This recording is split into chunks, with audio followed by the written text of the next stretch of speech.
राधे राधे दोस्तों। जय श्री कृष्णा। दोस्तों, वैसे तो आप सभी जानते हैं कि कान्हा जी ने अपने जीवन में बहुत सी लीलाएं की हैं। तो आज हम आपको कान्हा जी की एक ऐसी ही लीला सुनाने जा रहे हैं जो है कान्हा जी की कुम्हार के साथ एक पौराणिक कथा। तो चलिए शुरू करते हैं। प्रभु श्री कृष्ण ने गोपियों के साथ बहुत सी लीला की है। श्री कृष्ण गोपियों की मटकी फोड़ते और माखन चुराते और गोपियाँ श्री कृष्ण का उलाहना लेकर यशोदा मैया के पास जाती। ऐसा बहुत बार हुआ। एक बार की बात है कि यशोदा मैया प्रभु श्री कृष्ण के उलाहनों से तंग आ गई और छड़ी लेकर श्री कृष्ण की ओर दौड़ी। जब प्रभु ने अपनी मैया को क्रोध में देखा तो वह अपना बचाव करने के लिए भागने लगे। भागते भागते श्री कृष्ण एक कुम्हार के पास पहुँचे। कुम्हार तो अपने मिट्टी के घड़े बनाने में व्यस्त था, लेकिन जैसे ही कुम्हार ने श्री कृष्ण को देखा तो वह बहुत प्रसन्न हुआ। कुम्हार जानता था कि श्री कृष्ण साक्षात परमेश्वर हैं। तब प्रभु ने कुम्हार से कहा कि कुम्हार जी, आज मेरी मैया मुझ पर बहुत क्रोधित है। मैया छड़ी लेकर मेरे पीछे आ रही हैं। भैया, मुझे कहीं छुपा लो। तब कुम्हार ने श्री कृष्ण को एक बड़े से मटके के नीचे छुपा दिया। कुछ ही क्षणों में मैया यशोदा भी वहां आ गई और कुम्हार से पूछने लगी, क्यों रे कुम्हार, तूने मेरे कन्हैया को कहीं देखा है क्या? कुम्हार ने कह दिया, नहीं मैया, मैंने कन्हैया को नहीं देखा। श्री कृष्ण यह सब बातें घड़े के पीछे छुपकर सुन रहे थे। मैया तो वहाँ से चली गई। अब प्रभु श्री कृष्ण कुम्हार से कहते हैं, कुम्हार जी, यदि मैया चली गई हो तो मुझे इस घड़े से बाहर निकालो। कुम्हार बोला, ऐसे नहीं प्रभु जी, पहले मुझे 84 लाख योनियों के बंधन से मुक्त करने का वचन दो।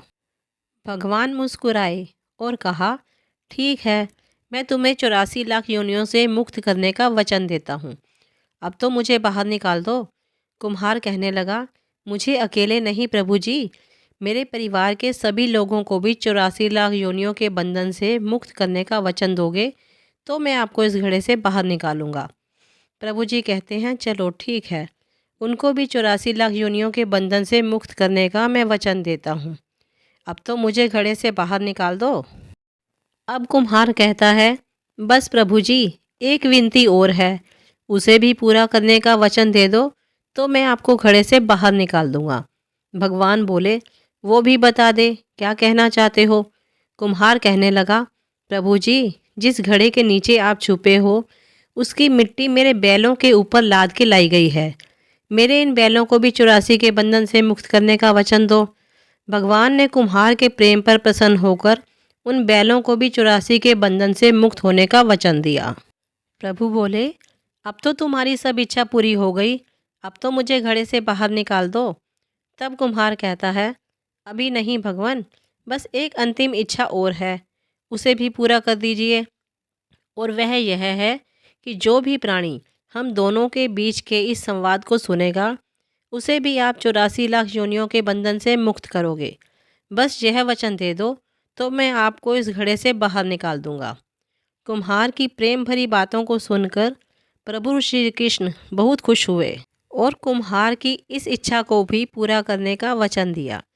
फिर कुम्हार ने बाल श्री कृष्ण को घड़े से बाहर निकाल दिया, उनके चरणों में साष्टांग प्रणाम किया, प्रभु जी के चरण धोए और चरणामृत लिया। अपनी पूरी झोपड़ी में चरणामृत का छिड़काव किया और प्रभु जी के गले लगकर इतना रोए कि प्रभु में ही विलीन हो गए। जरा सोचें, जो बाल श्री कृष्ण 7 कोस लंबे चौड़े गोवर्धन पर्वत को अपनी इक्वनी उंगली पर उठा सकते हैं, तो क्या वो एक घड़ा नहीं उठा सकते थे? लेकिन बिना प्रेम दीझे नहीं नटवर नंद किशोर। कोई कितने भी यज्ञ करे, अनुष्ठान करे, कितना भी दान करे, चाहे कितनी भी भक्ति करे, लेकिन जब तक मन में प्राणी मात्र के लिए प्रेम नहीं होगा, प्रभु श्री कृष्ण नहीं मिल सकते। जय श्री कृष्णा। तो दोस्तों, अगर आपको ये कथा पसंद आई हो तो मेरी वीडियो को लाइक करें और शेयर करें ताकि और भी लोग इसे सुनकर 84 के बंधन से मुक्त हो सकें। और मेरे चैनल को सब्सक्राइब करें और बेल आइकन को भी दबाएं ताकि मेरी नई वीडियो की नोटिफिकेशन आपको सबसे पहले मिले। राधे राधे। जय श्री कृष्णा।